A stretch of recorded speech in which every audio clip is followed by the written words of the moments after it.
நான் உங்கள் சுருராஜி பேசுகிறேன். இது சுருராஜியின் கதை சொல்லும் நேரம். அர்ஜுனனின் தீர்ப்பு என்ற நாவலிருந்து 51 பாகம் சொல்லியிருக்கேன். இன்றைக்கு 52ஆம் பாகம். சிறையில் இருக்கும் உதயமூர்த்தியும் உமாவையும் பார்த்து அர்ஜுனன் பேசிக்கொண்டே இருந்தான். அவந்திகா நன்றாக இருக்கிறாளா, அவளுக்கு என்ன பிரச்சனை எதுவும் இல்லையே என்று அவர்கள் கேட்டதற்கு, அவந்திகாவிற்கு எந்த பிரச்சனையும் இல்லை, ஆனால் இப்போது எனக்கு தான் ஒரு மிகப்பெரிய பிரச்சனை இருக்கிறது என்று அர்ஜுன் சொன்னவிடம், என்ன பிரச்சனை என்று பயத்துடன் கேட்டார்கள் உதயமூர்த்தியும் உமாவும். அதற்கு அர்ஜுன், நான் சட்டத்துக்கு மிகவும் கடமைப்பட்டவன், அதனால தான் இந்த கொலைகளெல்லாம் செய்த குற்றவாளிகள் நீங்கள் இருவரும் தான் என்று தெரிந்தவுடன் உங்களை கைது செய்து சிறையில் அடைத்து தண்டனையும் வாங்கி தந்துவிட்டேன். நீங்களும் குற்றத்தை ஒப்புக்கொண்டு விட்டீர்கள். இப்போது அதற்கான தண்டனையும் அனுபவித்து கொண்டு இருக்கின்றீர்கள். இதை நீங்கள் 2 பேருமே மிகவும் சந்தோஷமாக தானே ஏற்றுக்கொண்டீர்கள் என்று அர்ஜுன் கேட்டவுடன், ஆமாம் சார், நாங்கள் செய்த குற்றம் அப்படி, அதனால தான் இந்த தண்டனையை நாங்கள் அனுபவித்து கொண்டு இருக்கிறோம் என்றார்கள் உதயமூர்த்தியும் உமாவும். இந்திய அரசியலமைப்பு சட்டத்தின்படி பல குற்றவாளிகள் தண்டிக்கப்பட்டாலும் ஒரு நிரபராதி கூட தண்டிக்கப்படக்கூடாது என்று கூறுகிறது அல்லவா என்றான் அர்ஜுன். அவர்களும் அர்ஜுனனை பார்த்து கொண்டு இருந்தார்கள். நான் இப்போ 2 நிரபராதிகளை தண்டித்து தண்டனை வாங்கி தந்து விட்டேன். என்ன அப்படி பார்க்குறீங்க? உங்கள் 2 பேரையும் தான் சொன்னேன் என்று அர்ஜுன் கூறவும், இல்லை சார், அந்த கொலைகள் எல்லாம் திட்டம் போட்டு நானும் என்னோட மனைவியும் தான் செஞ்சோம். இதில் என்ன உங்களுக்கு இப்போது திடீர் என்று சந்தேகம் என்று கேட்டார் உதயமூர்த்தி.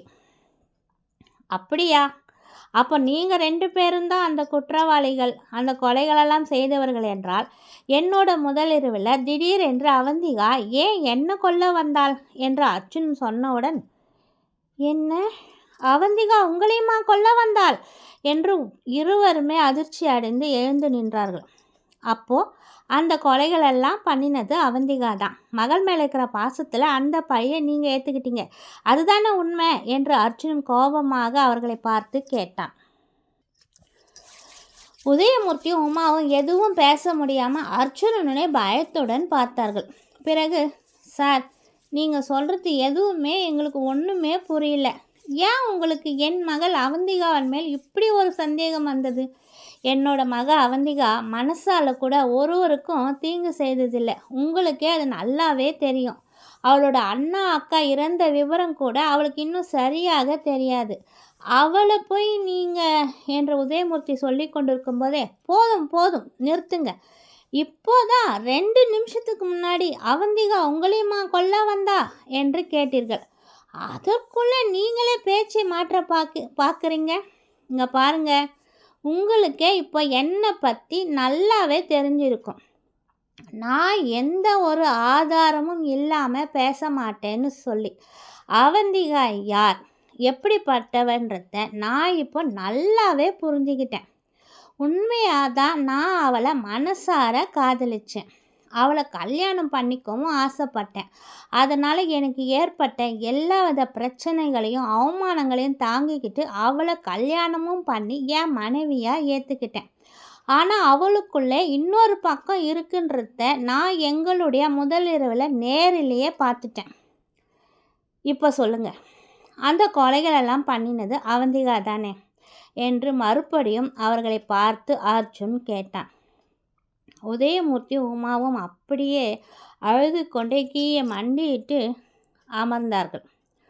சார், வழக்கும் முடிஞ்சு போச்சு. ஆயுள் தண்டனை தீர்ப்பு கொடுத்து எங்களையும் சிறையில் தள்ளிட்டாங்க. நீங்கள் முடிஞ்சு போன வழக்கை மறுபடியும் தோண்டி எடுத்து ஆரம்பிக்க போகிற எங்கள் மகளோட வாழ்க்கையை கெடுத்துடாதீங்க. உங்களுக்கு அவளை மனைவியாக ஏற்றுக்க முடியலன்னாலும் பரவாயில்ல, ஆனால் அவளை கொலைக்காரின்னு சொல்லி அவளோட வாழ்க்கையை மொத்தமாக நாசம் பண்ணிடாதீங்க. அதுக்கு பதிலாக அவள் கழுத்தில் தாலி கட்டின நீங்களே அவள் கழுத்தை நெரிச்சு கொன்னுடுங்க. அந்த ஒரு நல்ல காரியத்தையும் உங்கள் கையால் நீங்களே பண்ணிடுங்க என்று கதறி அழுது அர்ஜுனனிடம் கைகளை கும்பிட்டு கெஞ்சினார்கள் உதயமூர்த்தியும் உமாவும். என்ன, எவ்வளோ ஆசைப்பட்டு காதலிச்சு சந்தோஷமாக கல்யாணமும் பண்ணிக்கிட்டேன். நானே அவளோட கழுத்தை நெரிச்சு கொல்லணுமா? ஏன் அந்த நல்ல காரியத்தை நீங்களே பண்ணியிருக்கலாமே. 23 வருஷம் பெற்று வளர்த்த உங்களாலே அதை பண்ண முடியல. நான் அவளை பார்த்து முழுசாக 6 மாதம் கூட ஆகலை. என்னால் சாதாரணமாக அவள் அழறதையே பார்க்க முடியாது. காலம் பூராவும் அவளை அழாமல் சந்தோஷமாக பார்த்துக்கணும் தான் நான் ஆசைப்பட்டேன். ஆனால் இப்போ அவளை நினச்சி நான் காலம் முழுவதும் வேதனைப்பட்டு அழற மாதிரி நீங்கள் 2 பேரும் சேர்ந்து என்னையும் என் குடும்பத்தையும் ஏமாற்றிட்டீங்க. முதல்ல எங்ககிட்ட நீங்கள் அவந்திகாவை பற்றி எல்லா விவரத்தையும் சொல்லியிருக்கலாம். நான் அவளை இவ்வளோ அவசரப்பட்டு கல்யாணம் பண்ணி இருக்க மாட்டேன். ஏன் இப்படி பண்ணீங்க? எந்த தைரியத்தில் நீங்கள் அவந்திகாவை என்கிட்ட ஒப்படைச்சிங்க? உங்களை அரெஸ்ட் பண்ண சொன்ன அப்போவே அந்த கொலைகளெல்லாம் பண்ணினது அவந்திகான்னு நீங்கள் சொல்லியிருக்கலாம்ல. அப்போவே நான் நிச்சயதார்த்தத்தை நிறுத்தி அவளை கைது செஞ்சு இருப்பேனே. ஒரு கொலைக்காரியை நான் என் வீட்லேயே தங்க வச்சுருக்கேன். என்னையே கொல்ல வந்தவளை நம்பி என் அப்பாவையும் அம்மாவையும் எப்படி அவள் இருக்கிற அந்த வீட்டில் நான் ஒன்றா தங்க வைப்பேன்? எந்த நம்பிக்கையில் நானும் அவள் கூட இருப்பேன்? இதற்கெல்லாம் நீங்கள் என்ன பதில் சொல்ல போகிறீங்க? சரி, இப்போது நான் அவந்திகாவை என்ன பண்ணட்டும்? எனக்கு தெரிஞ்சு நான் அவளை ஒன்றுமே பண்ண வேண்டாம். அவந்திகா கிட்ட இந்த கேஸ் சம்மந்தமான பேப்பரையும் டிவி நியூஸ்களையும் அவளுக்கு நான் போட்டு காட்டினாலே அதுவே அவளுக்கு போதும். அதுக்கப்புறமா நீங்கள் இருக்கிற ஜெயிலில் உங்களோட நிலைமையும் அவள் நேரில் வந்து பார்த்தாலே அவளோட மூச்சு சுத்தமாக நின்றுடும். அதை தானே நீங்கள் எதிர்பார்க்குறீங்க? அதை தானே இப்போ நான் பண்ணணும்னு என்ன சொல்கிறீங்க, அப்படி தானே என்று அர்ஜுனன் கோபமாக கூறியவுடன் உதயமூர்த்தி உமாவும் அவன் கால்களில் விழுந்து மண்டியிட்டு அழுதார்கள். வேண்டாம் சார், அப்படியெல்லாம் எதுவும் நீங்கள் செய்ய வேண்டாம். அவள் உண்மையிலே உங்களை ரொம்ப விரும்புகிறான். உங்கள் மீது அவள் முழு நம்பிக்கை வச்சுருக்கா. அவந்திகா எங்கள் பேச்சை தவிர வேறு யார் பேச்சையும் கேட்க மாட்டான்.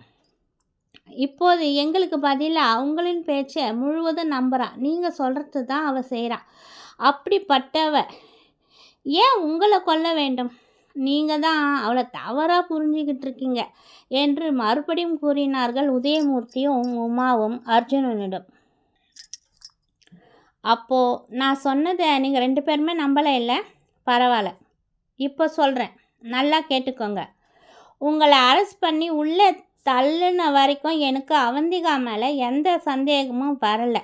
நீங்கள் 2 பேரும் ஜெயிலுக்கு போன பிறகு மயக்கம் தெளிஞ்ச இந்த அவந்திகா மறுபடியும் அண்ணா எங்கே அக்கா எங்கே நான் அவங்கள பார்க்கணுன்னு சொன்னப்போ கூட அவங்க இறந்துட்டாங்கன்னு நான் சொன்னதை அவள் நம்பலன்னு தான் நினச்சேன்.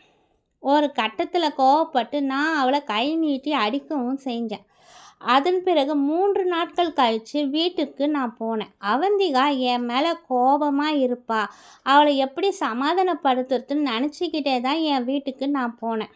ஆனால் அவந்திகா என் மேலே கோவப்படலை. அந்த மாதிரி ஒரு சம்பவம் நடந்த மாதிரியே அவள் காட்டிக்கலை. நானும் அப்போ அதை பெருசாக எடுத்துக்கலை.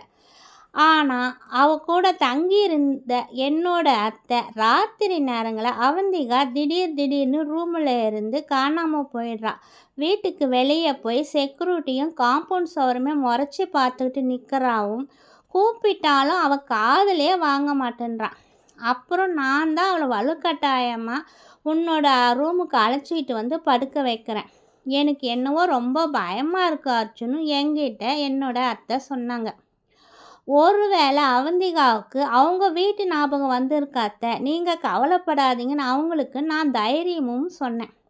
அதுதான் உண்மையாக இருக்கும்னு நினச்சதுனால தான் அவந்திகாவை நீங்கள் மருத்துவமனையில் இருக்கிற மாதிரி சொல்லி உங்ககிட்ட ஆஸ்பத்திரிக்கு அழைச்சிக்கிட்டு வந்தேன். உங்களை பார்த்த பிறகுவாது அவந்திகாவோட மனநிலை சரியாகும்னு நினச்சேன். அதுக்கப்புறம் அவள் சரியாயிடுவான்னு நினச்சிக்கிட்டு தான் அவன் மேலே எனக்கு எந்த விதமான சந்தேகமும் அப்போ வரலை. அதுக்கு பிறகு உங்களை மறுபடியும் நான் விசாரிக்க ஆரம்பித்த வரைக்கும் எனக்கு சண்முக சுந்தரத்தோட பையன் 2 வருஷம் வெளிநாட்டில் இருந்தான்னு நீங்கள் சொன்னீங்க. 2 வருஷம் வெளிநாட்டில் இருந்ததுனால தான் அவன் வெளிநாட்டிலேருந்து வந்ததுக்கப்புறம் அவனை நாங்கள் முதல்ல கொலை பண்ணோன்னு நீங்கள் என்கிட்ட பொய் சொன்னீங்க. நீங்கள் சொன்னது பொய். அவன் அந்த 2 வருஷம் எந்த வெளிநாட்டுக்கும் போகலை, அவனோட வீட்டில் தான் இருந்தான்னு எனக்கு தெரிஞ்சது. எப்படி தெரிஞ்சதுன்னு பார்க்குறீங்களா? ஏற்கனவே அந்த கேஸ் விஷயமா நான் விசாரித்த வரைக்கும் சண்முக சுந்தரத்தோட பையன் எந்த வெளிநாட்டுக்கும் போகலை, அவன் உள்ளூர்லேயே தான் இருந்தான். ஆனால் நீங்கள் என்கிட்ட பொய் சொன்னப்பவே எனக்கு உங்கள் மேலே சந்தேகம் வந்தது. நிச்சயமாக இந்த கேஸில் வேறு ஏதோ ஒன்று நீங்கள் என்கிட்டேருந்து மறைக்கிறீங்கன்னு அப்போவே நான் சந்தேகப்பட்டேன். ஆனால் அதுக்கு நிச்சயமாக அவந்திகாவை தான் காரணமாக இருப்பான்னு நான் கனவுல கூட நினச்சி பார்க்கல. வேறு ஏதோ ஒரு காரணத்துக்காக நீங்கள் என்கிட்ட அந்த பொய்யை சொல்லியிருக்கீங்கன்ற விஷயம் எனக்கு அப்போ தோணுச்சு. அதனால் அதை நான் பெருசாக எடுத்துக்கலை. அதுக்கப்புறம் கடைசியாக நடந்த அந்த ரவிவர்மாவை தேடி அவன் வீட்டுக்கு போனப்போ அவனுக்கு ஒரு ஃபோன் வந்து வெளியே போயிருக்கான்னு தெரிஞ்சதுக்கப்புறம் எனக்கு இன்னும் சந்தேகம் அதிகமாயிடுச்சு. என்னதான் ரவிவர்மாவோட வலது கையான கிருஷ்ணன் தான் கொலை பண்ணி முயற்சிருந்தாலும் அவனை அடித்து கழுத்து நெரிச்சு கொல்ல வேண்டிய அவசியமே இல்லை. கத்தியை எடுத்து குத்தி இருந்தாலே போதும், அந்த ரவிவர்மா இறந்து போயிருப்பான். ஆனால் அவன் ரவிவர்மாவை அடித்து கழுத்து நெரிச்சு அவன் கொல்றதுக்கான வாய்ப்புகள் எதுவுமே இல்லை. ஆனால் இந்த ரவிவர்மாவோட கொலையும் இதுக்கு முன்னாடி நடந்த அந்த 5 கொலையோட சம்மந்தப்பட்ட மாதிரி தான் எனக்கு தோணுச்சு. அப்போவே எனக்கு சந்தேகம் உங்கள் 2 பேரையும் தவிர்த்து வேறு யாரோ இதில் சம்மந்தப்பட்டிருக்காங்கன்றது நான் பரிபூர்வமாக நம்ப ஆரம்பித்தேன் என்று அர்ஜுன் அவர்களிடம் பேசிக்கொண்டே இருந்தான். ஓகே ஃப்ரெண்ட்ஸ், இத்துடன் என்னுடைய 52ஆம் பாகம் முடிவடைந்தது. மீண்டும் உங்களை அடுத்த பாகத்தில் சந்திக்கும் வரை உங்களிடம் விடைபெறுவது உங்கள் சுருராஜ். இது சுருராஜியின் கதை சொல்லும் நேரம். பாய்.